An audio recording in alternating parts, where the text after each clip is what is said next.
Well, good evening, ladies and gentlemen. What I thought I'd do is tell you a little bit about me, a little bit about the company, a little bit about what to do right and don't repeat the mistakes that I made.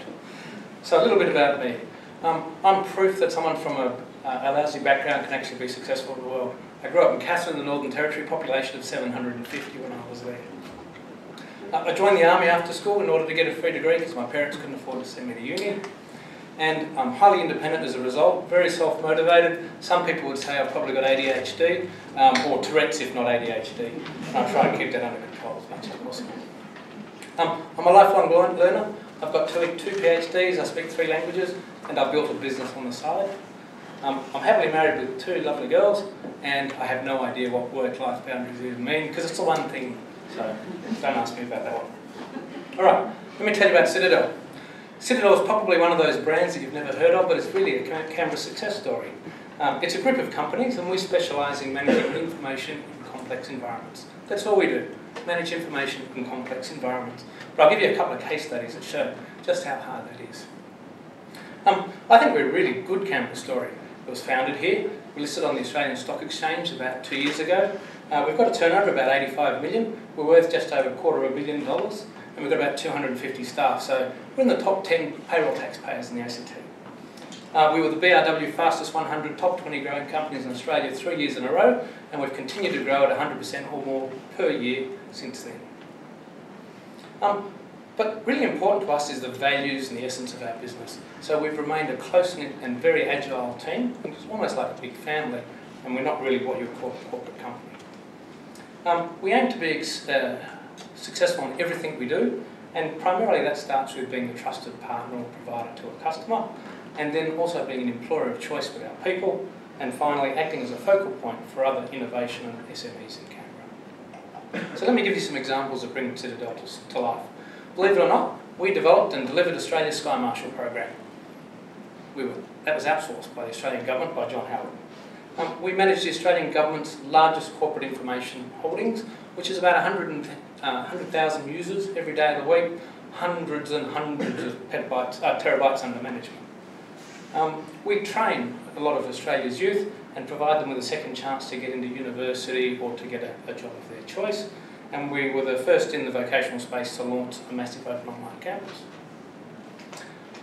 We provided all of the unified collaboration at the new Royal Adelaide Hospitals, IPTV, digital signage, video conferencing, telemedicine, remote operatings. We did it all from Canberra with 0 people in South Australia. And we also kept the Rubster on plan when he was Prime Minister. I thought I'd just show you a picture to say what that means. So this is the good PM, first time round, 2009. It's Armour Sustain. He's turned up in Afghanistan for the traditional shake and bake with the troops to show that he cares. What he forgot was that he actually had a meeting with Ban Ki-moon, the Secretary General, at 12 o'clock that day. So we got half an hour's notice to organise a video conference between the PM and Ban Ki-moon, a little bloke on the screen in the middle there, from a Connex in a war zone at the back of Tarin Kowt via a coalition network into US satellites, into Geneva and into Ban Ki-moon's office. And we did it successfully. That's managing information in complex environments. So what have I learned that you should learn from and not mistake? First one is you need paying customers. You don't actually need money as your first startup, you need paying customers because they then are really socialising and proving your idea can be a commercial success. So start everything there. Don't overthink. You can plan and plan and plan, but you'll never know anything, so just get on and do it and learn from it there. You will make mistakes. I'm a firm believer that the sales tail wags the dog and everyone else in the organisation has to catch up and keep up. So you always need to adjust. I didn't start in education and training and I won't finish there, but we've continued to reinvent ourselves as we go.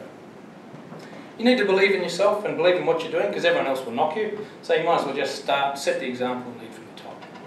Be passionate, be focused. If you don't believe in your company and brand, no one else will either. And you've got to have a really good team to come along with you. I think you should always take risks, but know your limits, because the proverbial does happen. I've spent several nights on a couch when my wife wouldn't talk to me when I put the house on the line as a mortgage, a collateral, and the company lost $897,000 over 5 months. You know, that really focuses the mind, gets you to make sure that you don't do it again. You should always exceed the expectations you set with your customers, because all you have is your reputation, and that's what keeps them coming back. Always keep a close eye on your cash. Cash is king.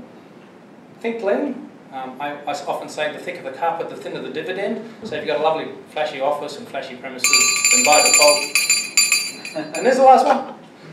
When you're finding people or staff, always bring in people who you trust and you can work with. Thank you.